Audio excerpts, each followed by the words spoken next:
What would you say to someone who is ready to buy a land and start to plant?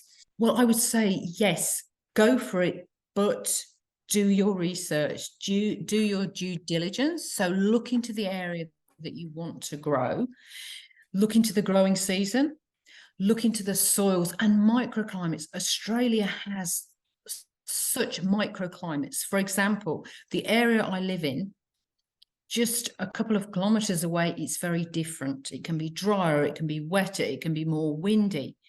So really research the area you're planning to buy if you can. If you're buying sight unseen, maybe get in touch with people already living in that area and ask them lots and lots of questions, because it's a big investment.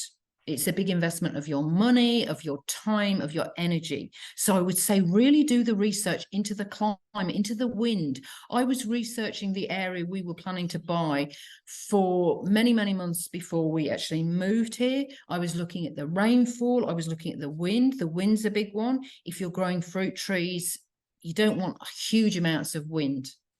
We do get cyclones but only about every 5 years, but in general, the wind is quite low here. That was a factor that influenced me. The water. We don't get a huge lot of rain apart from in the rainy season. Here, like December, January, February is when we get a lot of rain. The rest of the year, we don't get so much.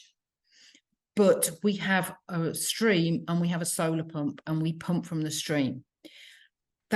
Without that, it would make it much more challenging here outside of the wet season. So look into the precipitation, look into if it's got a bore or a dam, or if you can put a bore in, or if you've got a river that you can pump from. So look at all these factors, research well before you decide to buy that area. If you've got friends that are living in the area, that's great. You can ask them about it. But bear in mind that in many countries, there are microclimates. An area 2 or 3 kilometers away might be very, very different in terms of wind, in terms of rain, in terms of temperatures. They can vary depending on many, many factors. You can also, for many areas, look at government soil charts to see what the soil is in your area. They can vary from house to house, almost from property to property. So you can look at soil resources maps to see what the soil is.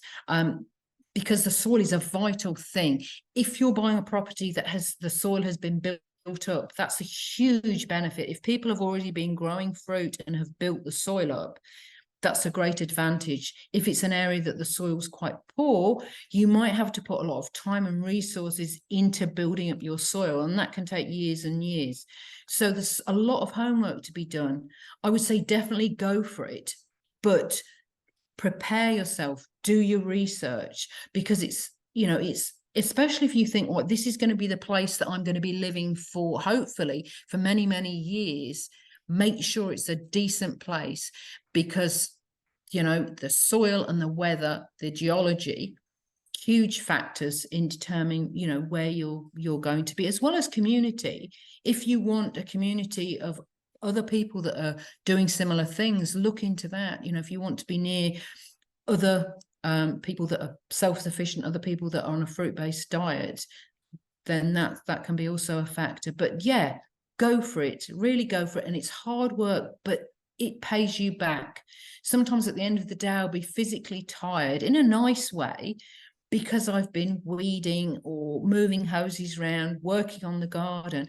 But it's a very nice kind of tired. It's not the same kind of tired you get from being in an office for 8 hours a day, or being on a computer for 8 hours a day, or being in a stressful job with challenges. It's a very holistic way of living, I feel, and I would definitely recommend it, but do your research first. That's what I would say, into the type of place that you want to move to, and look at all the factors that will determine how easy it is. I think any area can be turned into a fruit forest, but it can take a lot of years for somewhere with poor soil or a more challenging climate.